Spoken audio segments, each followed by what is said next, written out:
Приказка за безстрашният космонавт и тайната на звездния пояс. В далечно бъдеще, когато хората вече обикаляли космоса с лекота, живеел един безстрашен космонавт на име Крис Нова. Той бил известен със своите приключенски мисии и със смелостта си да проучва непознати планети и галактики. Нямало страх, който да го спре, и загадка, която да не може да разреши. Една вечер, докато наблюдавал звездите от базата на Луната, Крис получи успешно съобщение от Галактическия съвет.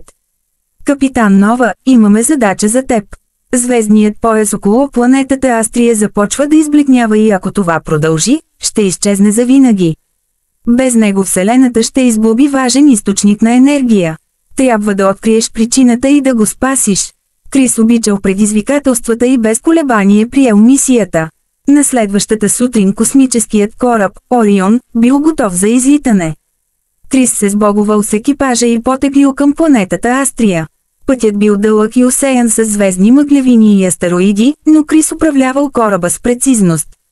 Докато пътувал, той разглеждал картите на звездния пояс и забелязал нещо необичайно. Една от звездите в пояса изглеждала по-различна от останалите. Тя блестяла с червен цвят вместо с обичайното синьо сияние. Това трябва да е ключът към загадката, прошепнал си Крис. Когато корабът навлезал в орбитата на Астрия, го връхлетяла силна космическа буря. Вихрите от звезден прах застрашавали стабилността на кораба, но Крис останал спокоен. Спокойствие и прецизност, напомнил си той, докато регулирал щитовете на кораба. След няколко напрегнати минути бурята отихнала, а пред Крис се разкрила величествената планета Астрия, покрита с блестящи кристални реки и планини, които изглеждали като изваяни от звезден прах. Крис кацнал в близост до мястото, където червената звезда трябвало да бъде. Но вместо звезда, там имало огромна кристална кула, от която се издигали лъчи светлина. Какво ли е това, зачудил се Крис. Той влязал в кулата и открил стар пазител, който го очаквал. Пазителят бил древен жител на Астрия и знаел всички тайни на звездите. Добре дошъл, капитане Нова, казал старецът, очаквах те. Крис го погледнал изненадано. Знаете ли защо звездите от звездния пояс избледняват? Да, звездният пояс е създаден от силата на надеждата и мечтите на всички живи същества. Но напоследък хората по света са загубили вярата си в мечтите.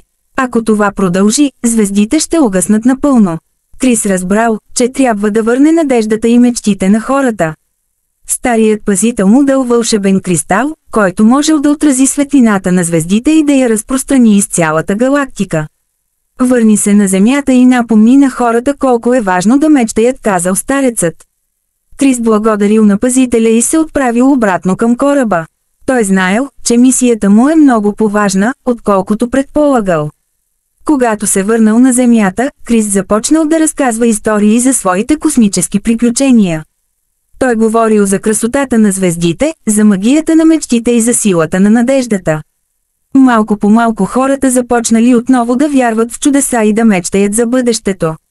Звездният пояс около Астрия отново заблестял ярко, а Вселената се изпълнила със светлина. И така, безстрашният космонавт Крис Нова не само спасил звездите, но и напомнил на хората, че най-важното съкровище е вътре в тях самите, силата да мечтаят и да вярват.